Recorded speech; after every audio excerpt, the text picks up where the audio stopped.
So I think what she's saying is that we talked about neoliberalism a little bit in the context of the idea of globalization as this top-down imposed thing. And what she says is that racism works the same way, but it is unstable and uneven. Within these spaces, contestatory projects emerge, contestatory projects. I thought maybe a shorter way to put it, globalization also creates new possibilities for transnational anti-racist organizing. So I think what she's saying here, right, is you have globalization, which is often portrayed as this big capitalist thing coming down and popping down on people and being mean. But she says it creates these new possibilities for transnational anti-racist organizing, which takes us back, or takes me back to something we were talking about in the last class, which was how, in some ways, back about 4 years ago, there were, I think, and I would include these transnational or international possibilities for organizing.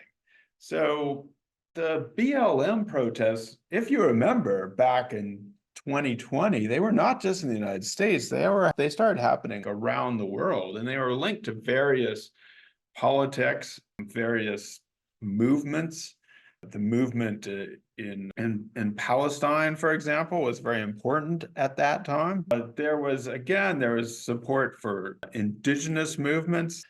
As Simpson put it, that it was this global indigenous movement as well. And there was, again, a concentration on ideas of transnational organizing around refugee issues, those kinds of things. And then I said, but how do we get from that to this, which is all these colleges sending in the troops while people cheer them on and mock the people that are trying to draw attention to massacres, and everybody wants to enforce things at the border.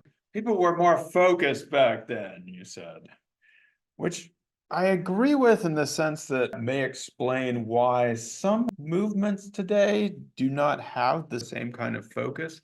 But I misasked the question. My question was, why is it that these colleges that are supposedly liberal, why are they the ones also calling in the police and the military? It's not just that the support is different. In fact, in some ways, you might say that the student activism is as strong or stronger than it was back then. But why is the response being that way?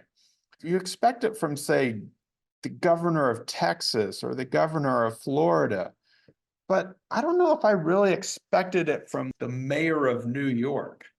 Now, this is a harsh headline from The Nation, which is, by the way, a very leftist publication, so I don't know if you should believe it, but the idea is here we have the mayor of New York, who was obviously African American, but is becoming the face of the campus crackdown.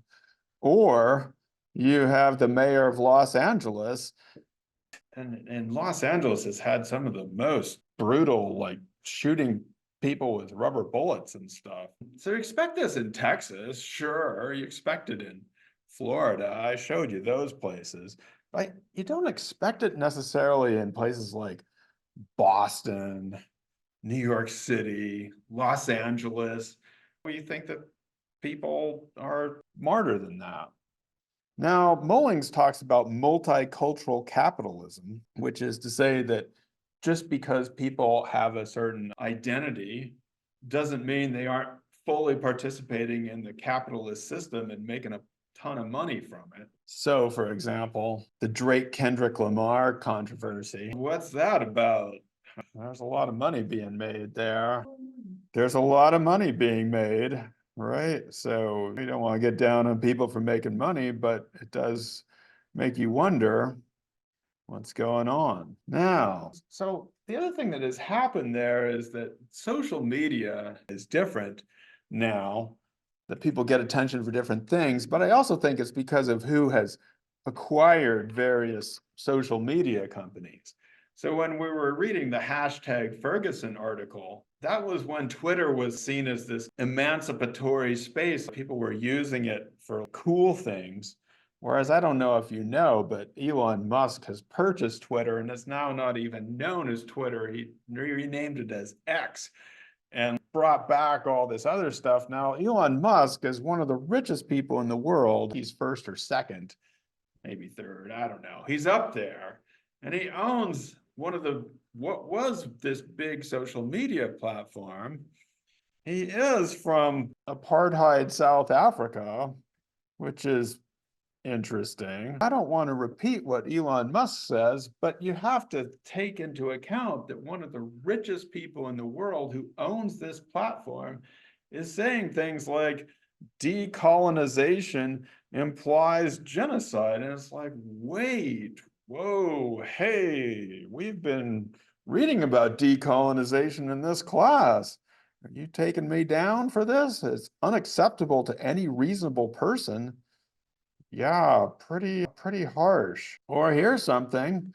We have a nice DEIB office, but Elon Musk says that DEI is just another word for racism. Shame on anyone who uses it. That's pretty intense. And again, I don't want to glorify this statement at all. I just want to call attention to the fact that one of the richest people in the world and the owner of a social media platform is saying this kind of stuff. And that's not good. So social media has changed. Now, different scholars have questioned the value of, say, DEI, those trainings that everybody goes through, because if you don't change the system, structural interventions, then sometimes it just makes people mad. And then people are like, oh, that was just, and it doesn't have a structural component. However, I'm not going to criticize DEI when Elon Musk is trying to tell me it's racist. That's bullshit.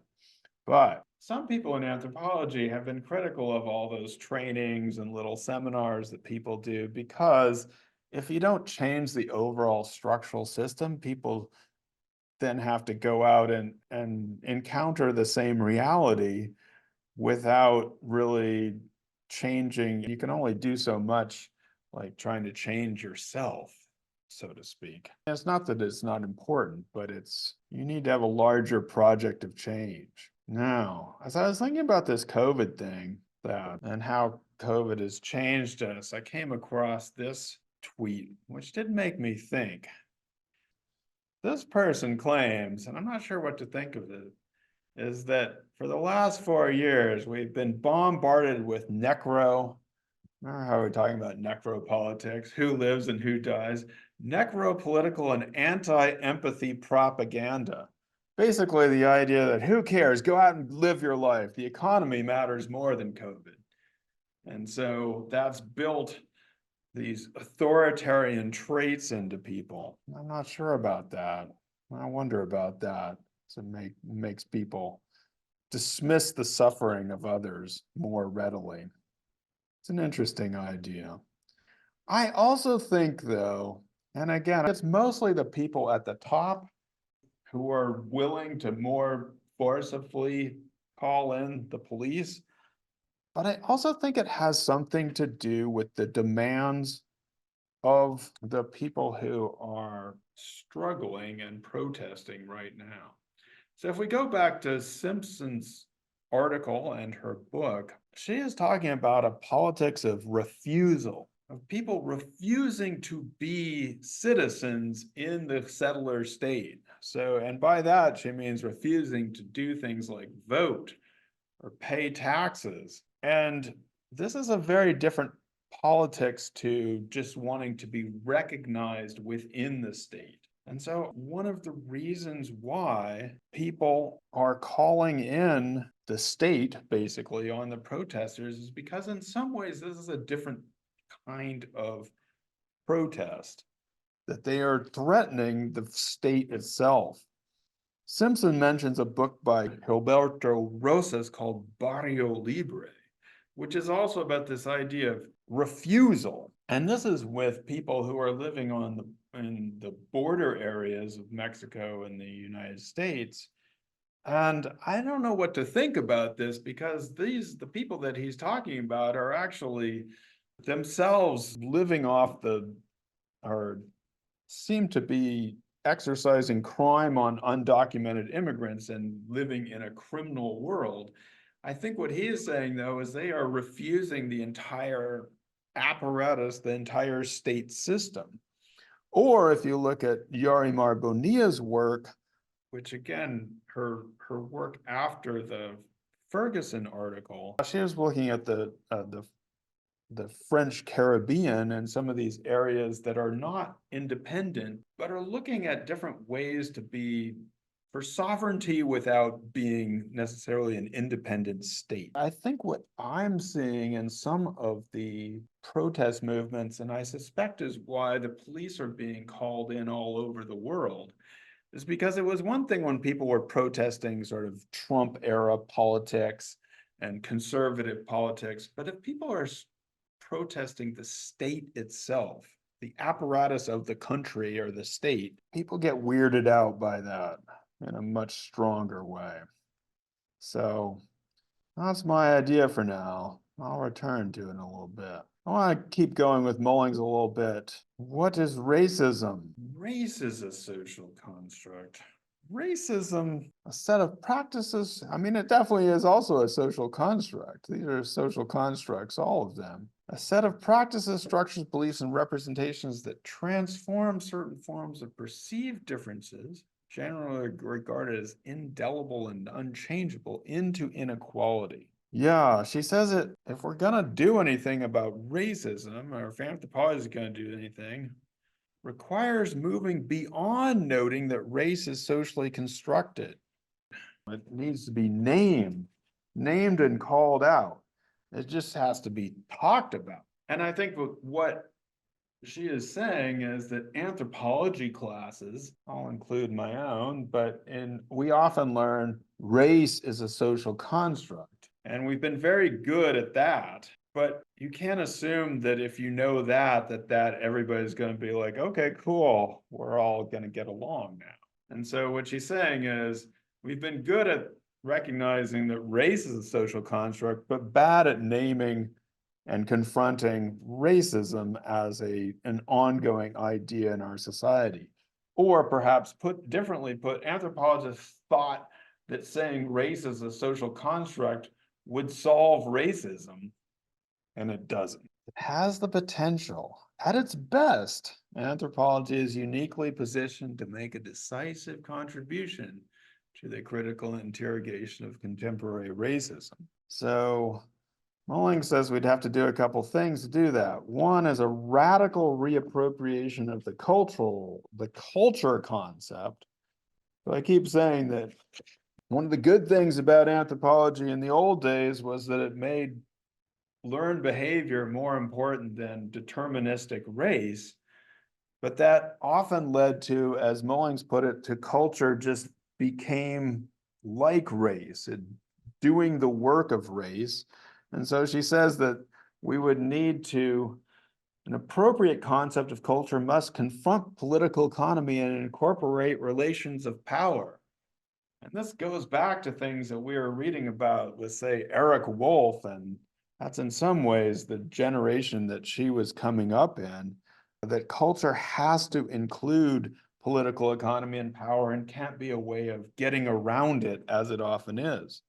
That we would also have to confront the racism that exists within anthropology, and then we would have to have enormous amounts of public engagement, or at least some. At its best, it is uniquely positioned, but how are we doing on that? I don't know if we're doing our best.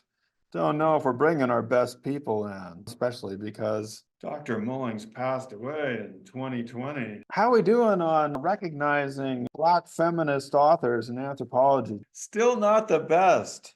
Not bringing our A game on this one. Most have yet to be acknowledged in the most recent canon-setting texts of the discipline, and few are recognized by the field. Still not the best. It should be the best, though, right? considering the contributions, it should be better than it is. Yeah, I liked this thing. Anthropologist's theoretical dream come true. I think that it should be, right? It should be our theoretical dream come true, but it isn't. Now, our final article is basically about how we should read, should we read anthropological theory. And what often happens, but shouldn't happen, is that we make it into like fashion. It's like something that we put on like clothes. And it often becomes like a fetish. Or he says it's like a religious cult, or it's like cheering for your football team. And as Bourdieu put it, people get classified by their classification, which is to say that we often in anthropology we're like, whoa, oh, you're a Marxist, or you're a feminist, or you're a this, or you're a that, and we label people, and then that's all they can be. Instead of that, he wants us to say, when we're reading, does this reading help me understand something that I'm doing? And he wants us to be generous and critical, because it's hard. It's hard to write, and we should be generous and critical. In fact, we should be nice to each other. We should be kind. Okay, now I'm going to try. I was looking this up, how you would pronounce his name. He's of Lebanese descent, I think, but lived in Australia for a long time. Ghassan Hage, I think. Doesn't he look like a nice guy, though? Looks nice. Yeah.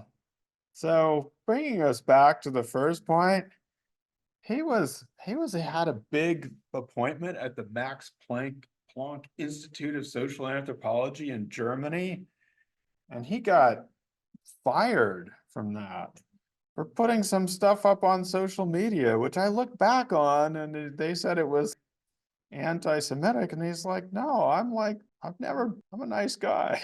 In fact, he was trying to get people to be nice. He was against the policies he was anti-Israel policies, and he was making some public statements about that on social media, but as he said himself, he wasn't really an activist at all. Anyway, there he is. He's still trying. I feel exactly the same. My old disillusioned self. To every student out there pumping political life into my old disillusioned self. Of course, he's talking about what the people are doing. Thank you, truly.